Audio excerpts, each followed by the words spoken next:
Chester Burrows. Speaker, I appreciate your opportunity to speak within this debate and to support the statement of the Prime Minister made yesterday. It's no surprise that New Zealanders vote against governments who they feel have been duplicitous. And duplicitous is an explanation or an identification of people who don't say or don't do what they say. And in this case, it's a party that didn't say what it does.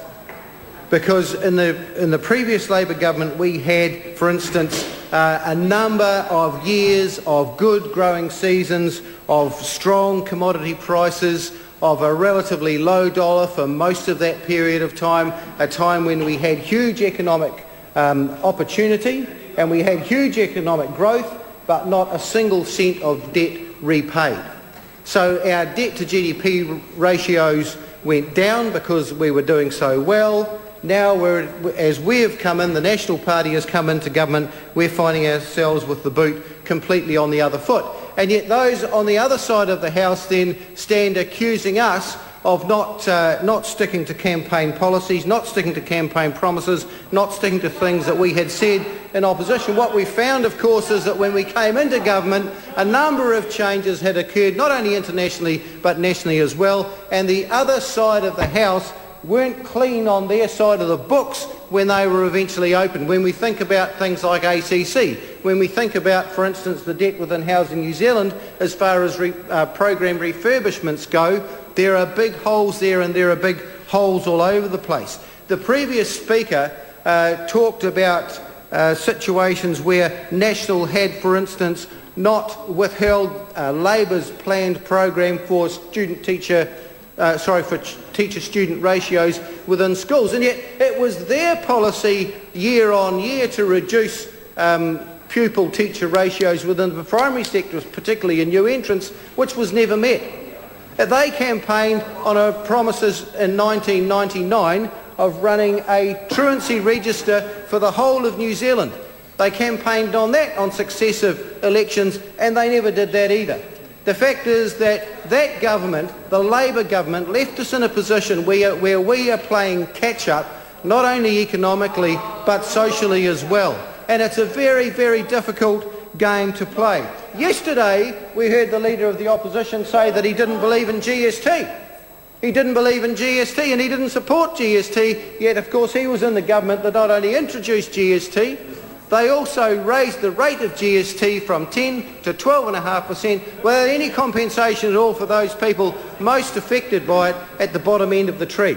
And so now apparently it's a huge crime to indicate that GST may go to 15%, even given the levels of compensation that would be available to those who don't have the discretionary dollars to be able to choose how and when they spend their money, whose income is spent largely completely on the necessities.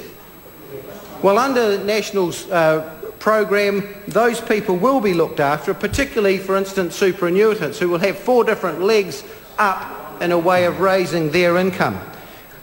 I've got a real problem with social standards that have dropped over the last few years, and to be fair, they've dropped over significant periods of time to a level where we have 20% of our young people leaving school without the educational qualifications to be able to function in a modern world. It's a real concern, and it's good to know that it's been a real concern for others in the education sector for a long time. No one's going to try and pretend that it isn't. And our colleague on the other side of the House, when he was headmaster at Kaikoai Intermediate, I think I've got that right, what did he do when he turned up there? Kaitoa, was it? Sorry about that. He had a test, found out where his students were in relation to other parts of the country. What did he find? That the vast majority of them didn't hit the test. What did he do? He he focused his priorities within that school on the ability of those children to be able to meet what was in fact a national standard. In other words, to function where they should be in relation to other students of their chronological age across New Zealand. And when he did that, what happened? Lifted the game, as I understand it, from 4% to 76%. Absolutely excellent. Applauds all around. Good on him. What do you know? Now, of course, to do something like that is evil and nasty, and we should walk right away from it. Well, you know, I cut my teeth in another trade, dealing with people who failed in our society in the area of law and order. And one thing that I noticed was when you finish taking a statement off an offender as a policeman, you've got to get them to write on the bottom of that statement a sentence. And the sentence is, I have read the statement and it is true, or I have had the statement read to me and it is true. And I can tell the House that about 2% of all the people I took a statement from could write that. And the rest needed virtually every word of that small sentence spelled out for them so that they could do the same thing. And what that should say to people on hearing that is this, that if you fail in education, you fail in every other social area of this country. So if you fail in education, you fail in welfare and you fail in law and order. And what do you know? You fail in health because you're forced into a situation where you're most greatly exposed to those negatives which will impact on your health. You're consigned to a low wage income, and then so is your family. To get out of that trap is incredibly difficult. Nobody in this House, no one in this country would say that we shouldn't concentrate on raising the levels of education with a view to be able to increase the prospects and the potential of those people who at the moment fail. Every one of us takes that seriously. How we get to that place is probably the reason for debate, and obviously will be over the next while.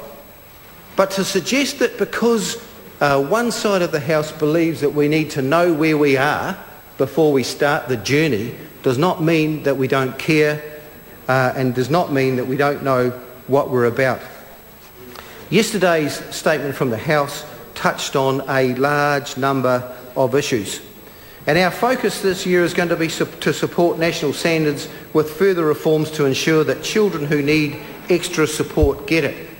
And along with an acceptance that national standards is going to have a cost to it, is also an undertaking from this government that schools are going to be given the resources to be able to fund that and to be able to encourage those schools to be able to hit the targets that they have, and good on them. We'll make legislative and funding changes to modernise our secondary schools, to ensure that those people who are in schools now, who are secondary schools now, who are in danger of dropping out and being forced to cut a different track away from a track that would lead them onto higher skills and so higher hourly rates and lifting their earning potential and so the future for their families. We're going to encourage them to recognise the skills that they've got, to apply them while they're in school to a career path that will actually take them somewhere.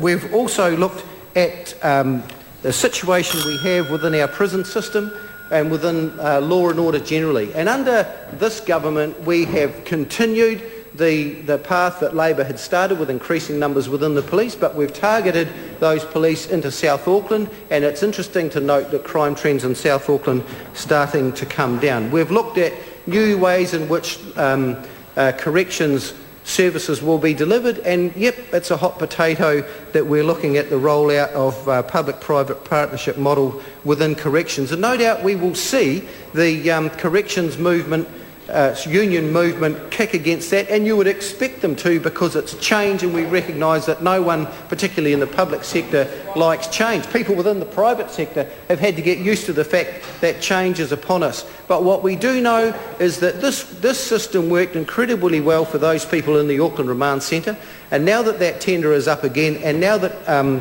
tenders will be called for the private provision of those services, that will be a good thing, bearing in mind the rehabilitative and the extra helps that those who are on remand got within a private sector that were never open to them within the public sector. When the National Party came into government, the situation within prisons as far as rehabilitation was this.